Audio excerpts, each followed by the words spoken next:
Si en tiempos difusos y juicios abstrusos, el único eslogan que logras vislumbrar es: la moral del autómata es inexorable, más aún es necesaria. Teme por tu humanidad amainando, teme por las pasiones más nobles ser reducidas a una burda parodia mercantil y plástica, teme por la vida que se va arrastrando al mortífero vórtice de la automatización. Cuando ese acontecer se te presente, reconoce el eslogan por su verdadera significación y busca consuelo en este signo, en este camino a la verdad que convertirá todo miedo en acto de creación. La libertad es la muerte del autómata. 1984, capítulo 1.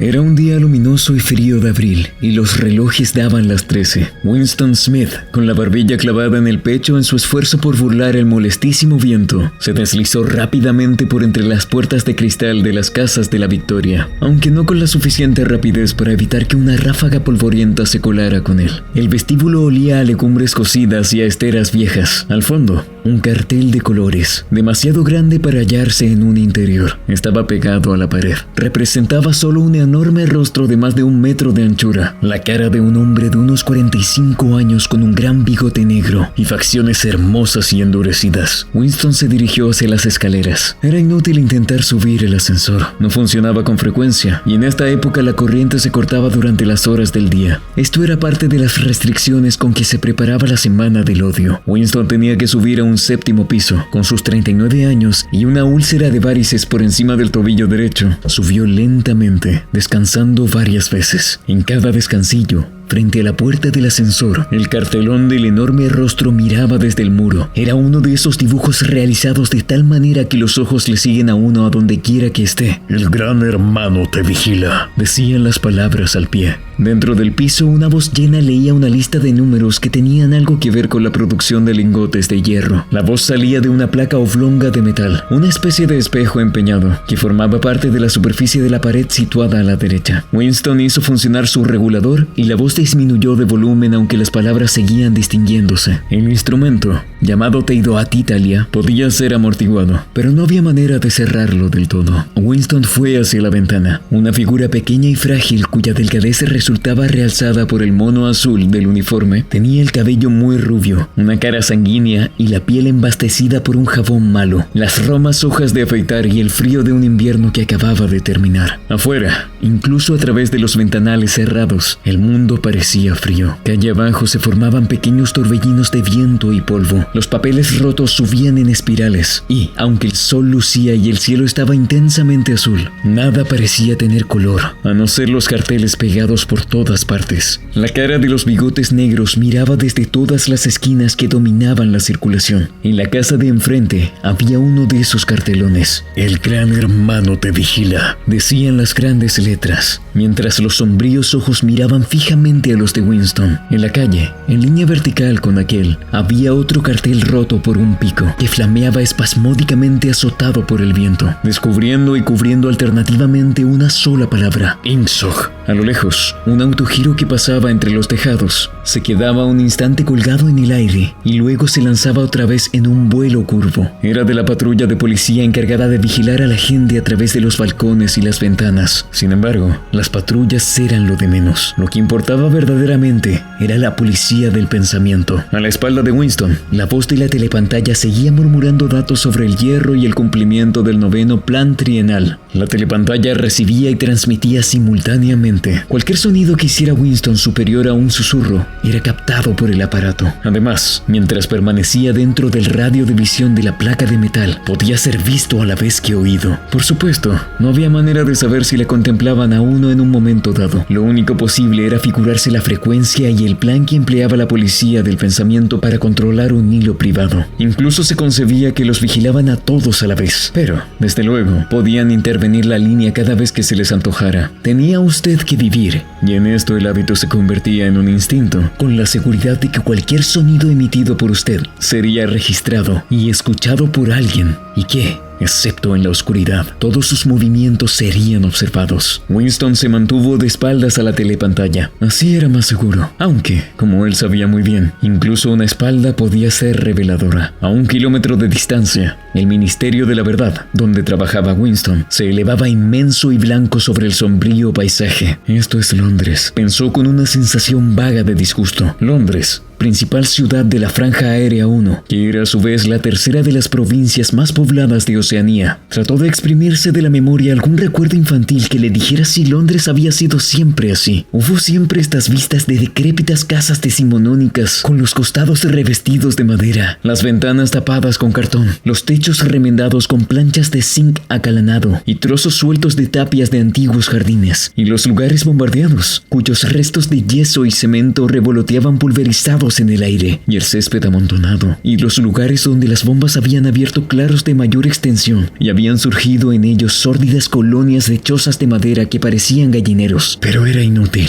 No podía recordar. Nada le quedaba de su infancia excepto una serie de cuadros brillantemente iluminados y sin fondo, que en su mayoría le resultaban ininteligibles. El Ministerio de la Verdad, que en neolengua, la lengua oficial de Oceanía, se le llamaba Minver, era diferente. Hasta un extremo asombroso de cualquier otro objeto que se presentara a la vista. Era una enorme estructura piramidal de cemento armado blanco y reluciente, que se elevaba, terraza tras terraza, a unos 300 metros de altura. Desde donde Winston se hallaba, podían leerse adheridas sobre su blanca fachada en letras de elegante forma las 3 consignas del partido. La guerra es la paz, la libertad es la esclavitud, la ignorancia es la fuerza. Se decía que el Ministerio de la Verdad tenía 3.000 habitaciones sobre el nivel del suelo y las correspondientes ramificaciones en el suelo. En Londres solo había 3 edificios del mismo aspecto y tamaño. Estos aplastaban de tal manera la arquitectura de los alrededores que desde el techo de las casas de la Victoria se podían distinguir, a la vez, los 4 edificios. En ellos estaban instalados los 4 ministerios entre los cuales se dividía todo el sistema gubernamental. El Ministerio de la Verdad, que se dedicaba a las noticias, a los espectáculos, la educación y las bellas artes. El Ministerio de la Paz, para los asuntos de guerra. El Ministerio del Amor, encargado de mantener la ley y el orden. Y el Ministerio de la Abundancia, al que correspondían los asuntos económicos. Sus nombres en neolengua: Miniver, Minipax, Minimor y Minindantia. El Ministerio del Amor era terrorífico. No tenía ventanas en absoluto. Winston nunca había estado dentro del Minimor. Ni siquiera se había acercado a medio kilómetro de él. Era imposible entrar allí, a no ser por un asunto oficial, y en ese caso había que pasar por un laberinto de caminos rodeado de alambre espinoso, puertas de acero y ocultos nidos de ametralladoras. Incluso las calles que conducían a sus salidas extremas estaban muy vigiladas por guardias, con caras de gorila y uniformes negros, armados con porras. Winston se volvió de pronto. Había adquirido su rostro instantáneamente la expresión de tranquilo optimismo que era prudente llevar al enfrentarse con la telepantalla. Cruzó la habitación hacia la diminuta cocina. Por haber salido del ministerio a esta hora, tuvo que renunciar a almorzar en la cantina, y enseguida comprobó que no le quedaban víveres en la cocina a no ser de un mendrugo de pan muy oscuro que debía guardar para el desayuno del día siguiente. Tomó de un estante una botella de un líquido incoloro con una sencilla etiqueta que decía Ginebra de la Victoria. Aquello olía a medicina, algo así como el espíritu de arroz chino. Winston se sirvió una tacita, se preparó los nervios para el choque y se lo tragó de un golpe como si se lo hubieran recetado. Al momento, se le volvió roja la cara y los ojos empezaron a llorarle. Este líquido era como ácido nítrico. Además, al tragarlo, se tenía la misma sensación que si le dieran a uno un golpe en la nuca con una porra de goma. Sin embargo, unos segundos después, desaparecía la incandescencia del vientre y el mundo empezaba a resultar más alegre. Winston sacó un cigarrillo de una cajetilla sobre la cual se leía Cigarrillos de la Victoria, y como lo tenía cogido verticalmente por distracción, se le vació en el suelo. Con el próximo pitillo tuvo ya cuidado y el tabaco no se salió. Volvió al cuarto de estar y se sentó ante una mesita situada a la izquierda de la telepantalla. Del cajón sacó un portaplumas, un tintero y un grueso libro en blanco de tamaño IV, con el lomo rojo y cuyas tapas de cartón imitaban el mármol. Por alguna razón, la telepantalla del del cuarto de estar se encontraba en una posición insólita. En vez de hallarse colocada, como era normal, en la pared del fondo, desde donde podría dominar toda la habitación, estaba en la pared más larga, frente a la ventana. A un lado de ella había una alcoba que apenas tenía fondo, en la que se había instalado ahora Winston. Era un hueco que, al ser construido el edificio, habría sido calculado seguramente para alacena o biblioteca. Sentado en aquel hueco y situándose lo más adentro posible, Winston podía mantenerse fuera del alcance de la telepantalla en cuanto a la visualidad, ya que no podía evitar que oyera sus ruidos. En parte, fue la misma distribución insólita del cuarto lo que le indujo a lo que ahora se disponía a hacer. Pero también se lo había sugerido el libro que acababa de sacar del cajón. Era un libro excepcionalmente bello. Su papel, suave y cremoso, un poco amarillento por el paso del tiempo. Por lo menos hacía 40 años que no se fabricaba. Sin embargo, Winston suponía que el libro tenía muchos años más. Lo había visto en el escaparate de un establecimiento de compraventa en un barrio miserable de la ciudad. No recordaba exactamente en qué barrio había sido, y en el mismísimo instante en que lo vio, sintió un irreprimible deseo de poseerlo. Los miembros del partido no deben entrar en las tiendas corrientes. A esto se le llama, en tono de severa censura, traficar en el mercado libre. Pero no se acataba rigurosamente esta prohibición porque había varios objetos como cordones para los zapatos y hojas de afeitar que era imposible adquirir de otra manera. Winston, antes de entrar en la tienda, había mirado en ambas direcciones de la calle para asegurarse de que no venía nadie y, en pocos minutos, adquirió el libro por $2.50. En aquel momento no sabía exactamente para qué deseaba el libro. Sintiéndose culpable, se lo había llevado a su casa, guardado en su cartera de mano. Aunque estuviera en blanco, estaba comprometido a guardar aquel libro. Lo que ahora se disponía Winston a hacer era abrir su diario. Esto no se consideraba ilegal. En realidad, nada era ilegal, ya que no existían leyes, pero si lo detenían podía estar seguro de que lo condenarían a muerte, o, por lo menos, a 25 años de trabajos forzados. Winston puso un plumín en el portaplumas y lo chupó primero para quitarle la grasa. La pluma era ya un instrumento arcaico. Se usaba rarísimas veces, ni siquiera para firmar, pero él se había procurado una, furtivamente y con mucha dificultad, simplemente porque tenía la sensación de que el bello papel cremoso merecía una pluma de verdad en vez de ser rascado con un lápiz tinta. Pero lo malo era que no estaba acostumbrado a escribir a mano. Aparte de las notas muy breves, lo corriente era dictárselo todo al habla escribe, totalmente inadecuado para las circunstancias actuales. Mojó la pluma en la tinta y luego dudó unos instantes. En los intestinos se le había producido un ruido que podía delatarle. El acto trascendental, decisivo, era marcar el papel. En una letra pequeña e inhábil, escribió 4 de abril de 1984. Se echó hacia atrás en la silla. Estaba absolutamente desconcertado. Lo primero que no sabía con certeza era si aquel era, de verdad, el año 1984. Desde luego, la fecha había de ser aquella muy aproximadamente, puesto que él había nacido en 1944 o 1945, según creía. Pero cualquiera va a saber hoy en qué año vive, se decía Winston. Y se le ocurrió de pronto preguntarse, ¿para qué estaba escribiendo él ese diario? Para el futuro, para los que aún no habían nacido. Su mente se posó durante unos momentos en la fecha que había escrito a la cabecera, y luego se le presentó, sobresaltándose terriblemente, la palabra neolingüística, doble pensar. Por primera vez comprendió la magnitud de lo que se proponía hacer. ¿Cómo iba a comunicar con el futuro? Esto era imposible por su misma naturaleza. Una de dos, o el futuro se parecía al presente y entonces no le haría ningún caso, o sería una cosa distinta y, en tal caso, lo que él dijera carecería de todo sentido para ese futuro. Durante algún tiempo permaneció contemplando estúpidamente el papel. La telepantalla transmitía ahora estridente música militar. Es curioso, Winston no solo parecía haber perdido la facultad de expresarse, sino haber olvidado de qué iba a ocuparse. Por espacio de varias semanas se había estado preparando para este momento, y no se le había ocurrido pensar que para realizar esta tarea se necesitaría algo más que atrevimiento. El hecho mismo de expresarse por escrito,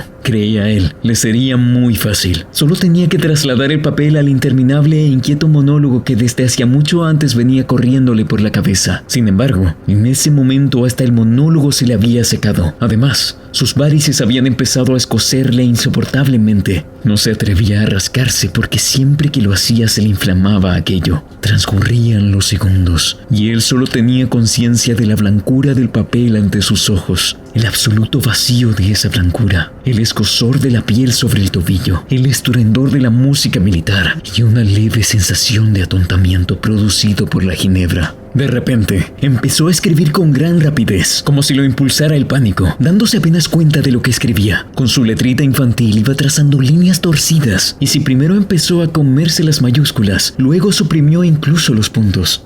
Anoche estuve en los flicks. Todas las películas eran de guerra. Había una muy buena de su barrio lleno de refugiados que lo bombardeaban no sé dónde en el Mediterráneo. Al público lo divirtieron mucho los planos de un hombre muy gordo que intentaba escaparse nadando de un helicóptero que lo perseguía. Primero se le veía en el agua chapoteando como una tortuga. Luego lo veías por los visores de las ametralladoras del helicóptero. Luego se veía cómo lo iban agujereando a tiros y el agua a su alrededor que se ponía toda roja. Y el gordo se hundía como si el agua le entrara por los agujeros que le habían hecho las balas. La gente se moría de la risa cuando el gordo se iba hundiendo en el agua. Y también una lancha salvavidas llena de niños con un helicóptero que venía dando vueltas y más vueltas. Y había una mujer de edad madura que bien podía ser judía y estaba sentada a la proa con un niño en los brazos que quizás tuviera unos 3 años. El niño chillaba con mucho pánico. Metía la cabeza entre los pechos de la mujer y parecía que se quería esconder así. Y la mujer lo rodeaba con los brazos y lo consolaba como si ella no estuviese tan bien aterrada. Y como si por tenerlo así en brazos fuera a evitar que le mataran al niño a balas. Entonces va el helicóptero y tira una bomba de 20 kilos sobre el barco y no queda ni una astilla de él, que fue una explosión pero que magnífica. Y luego salía su primer plano maravilloso del brazo del niño subiendo por el aire. Yo creo que un helicóptero con su cámara debe de haber seguido así por el aire y la gente aplaudió muchísimo, pero una mujer que estaba entre los proletarios empezó a armar un escándalo terrible, chillando que no debían echar eso, no debían echarlo delante de los críos, que no importa, que no debían, hasta que la policía la sacó de allí a rastras. No creo que le pasara nada. A nadie le importa lo que dicen los proletarios. La reacción típica de los proletarios. No se hace caso nunca. Winston dejó de escribir, en parte debido a que le daban calambres. No sabía por qué había soltado esa sarta de incongruencias, pero lo curioso era que mientras lo hacía, se le había aclarado otra faceta de su memoria hasta el punto de que ya creía en condiciones de escribir lo que realmente había querido poner en su libro. Ahora se daba cuenta de que si había querido venir a casa a empezar su diario precisamente hoy, era a causa de otro incidente. Había ocurrido algo aquella misma mañana en el ministerio, si es que algo de tal vaguedad podía haber ocurrido.